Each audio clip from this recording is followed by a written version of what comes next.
Hello and welcome everyone to Gold Asset of the Day for the 1st of December 2020, presented by myself, Phil Carr, at the Gold and Silver Club. And what have we seen today? That slingshot move that we discussed with you in detail on both the week ahead commodity report and also last week's Gold and Silver Asset of the Day. It is the first day of a new trading month.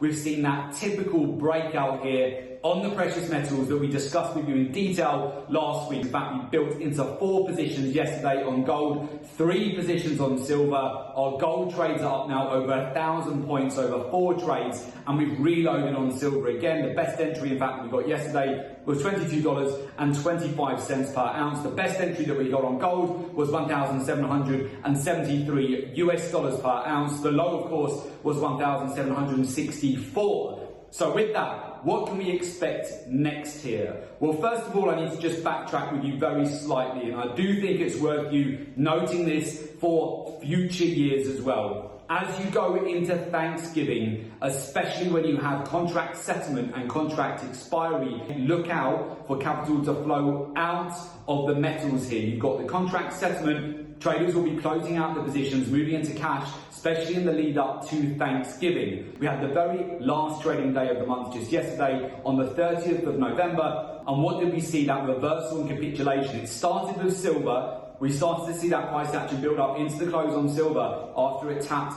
$21.88 per ounce, and gold after it hit $1,764 per ounce. Again, this comes down to capital flows, nothing to do with technical analysis, especially many of the technical analysis strategies that are taught these days. The market makers, the banks, institutions, they're aware of it. They know where the retail traders will be buying, where they will be selling, where to take out stop losses in the market, right? You need to be aware of the capital flows in the market alongside the cycles. So we've seen it play out exactly. Just go back and watch the week ahead commodity report, and last week we mentioned to you, look out for that snapback in price action, the slingshot move going into December. You'll see all of the liquidation in the lead up to that, and then bang on, 1st of December today, we've seen a 500-point breakout on gold. Silver is up 3.5% on the day, and platinum has hit the profit target we discussed with you previously of $1,000 per ounce. It's moved up over 1,500 points in 2.5 weeks since we mentioned that to you. Look at that buying zone for platinum at that 850 to 870 level.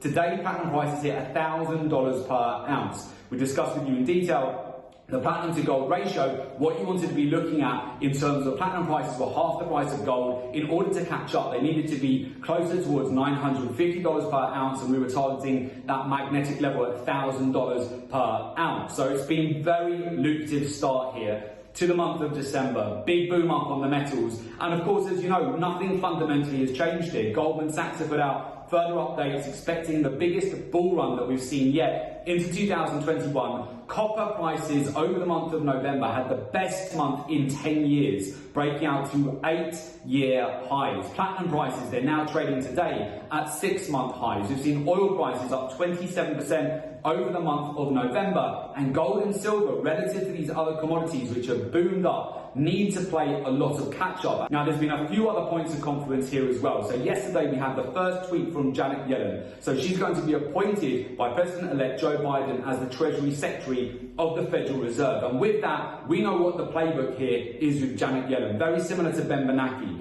Very supportive in terms of QE and stimulus. So that's what we're looking at now as we go into 2021. Janet Yellen put out yesterday on her tweet, the narrative is that she's willing to do everything needed to support the US economy. So with that, that opens the floodgates up as we go into 2021 to more stimulus to prop up the markets. And of course, over the last 4 weeks here, we've seen the vaccine narrative on Monday, the pullback on Monday for the precious metals, but now the slingshot move as we've gone into the first day of December here. But as you would have seen, it's not about just buying and holding. It is all about your timing. So if you've been buying over the summer, essentially you've made no money on your long positions on the metals, because we've seen a breakdown all the way back down towards $21.88 per ounce for silver, and all the way down to $1,764 for gold. So it is about trading. You need to know when to enter the market, when to bank, when to reload, key areas of liquidity, and definitely don't waste a good lockdown here. You might be on furlough or you're working from home. The window of opportunity to capitalize